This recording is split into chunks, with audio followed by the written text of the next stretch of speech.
आप लोगों की ओर से कामकाज के इतने उदाहरण प्रस्तुत किए जाते हैं, आप लोग लगातार गिनाते हैं, केंद्र के स्तर पर भी, राज्य के स्तर पर भी।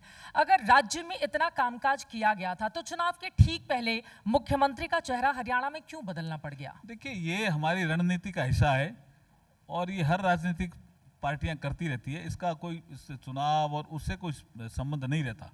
हमारा संसदीय बोर्ड फैसला करता है कि अब किसको हमें मुख्यमंत्री रखना है और किसके नेतृत्व में चुनाव लड़ना है। ये हमारे संसदीय बोर्ड का विषय रहता है।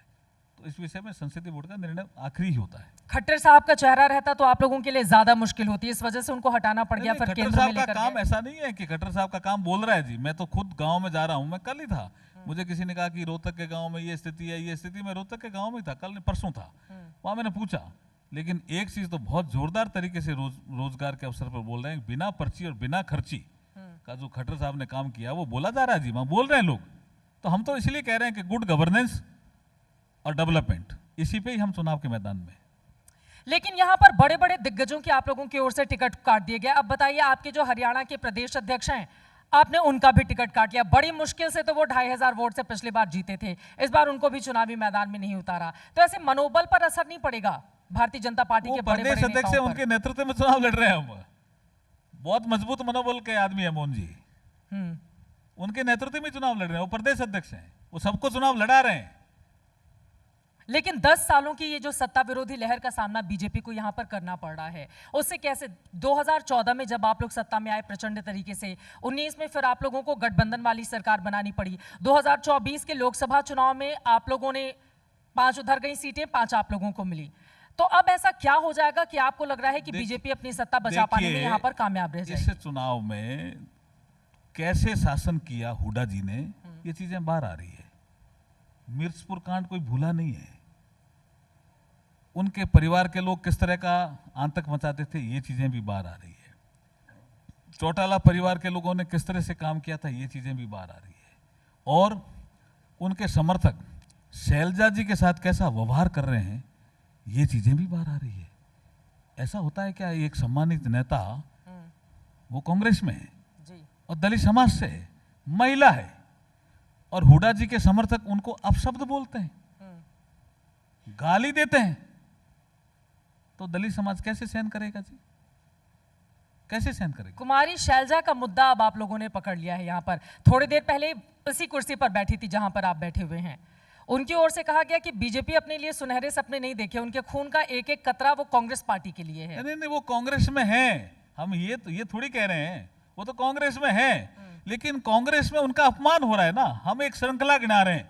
बाबू जगजीवन राम जी का कांग्रेस ने अपमान किया, बूटा सिंह जी का अपमान किया, और अशोक तंवर का अपमान किया। कांग्रेस में ही थे, गर्दन तोड़ दी थी जी, उन्हें अस्पताल में भर्ती हुए। और शैलजा जी का अपमान, तो समाज कैसे सहन करेगा जी? अपमान नहीं करेगा जी। 21% ये जो दलित आबादी है उस पर आप लोगों की निगाह है हरियाणा को लेकर खास तौर से।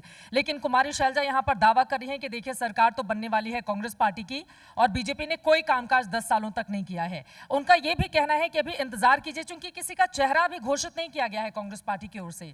उन्होंने कहा है कि देखते जाइए आगे होता है क्या। क्यों नहीं घोषित किया जी? कर देना चाहिए ना। पूछा नहीं आपने क्या?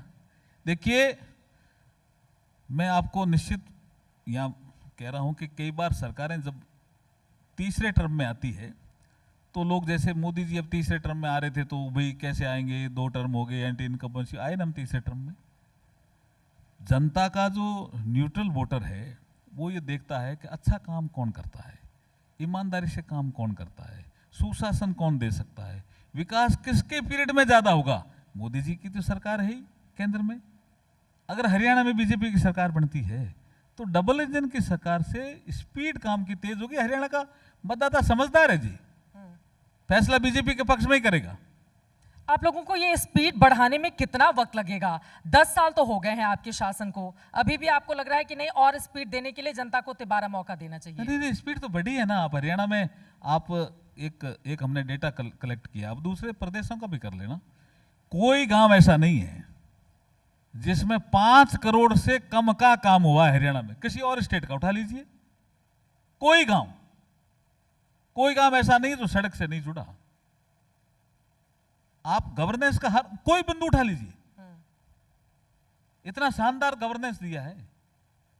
इसलिए हम कह रहे हैं कि जो गवर्नेंस और डेवलपमेंट का काम हुआ है उसकी रफ्तार को बराबर रखने के लिए तीसरी बार हरियाणा में बीजेपी की सरकार हरियाणा की मतदाता जागरूक मतदाता इसलिए वो बनाना चाहते हैं।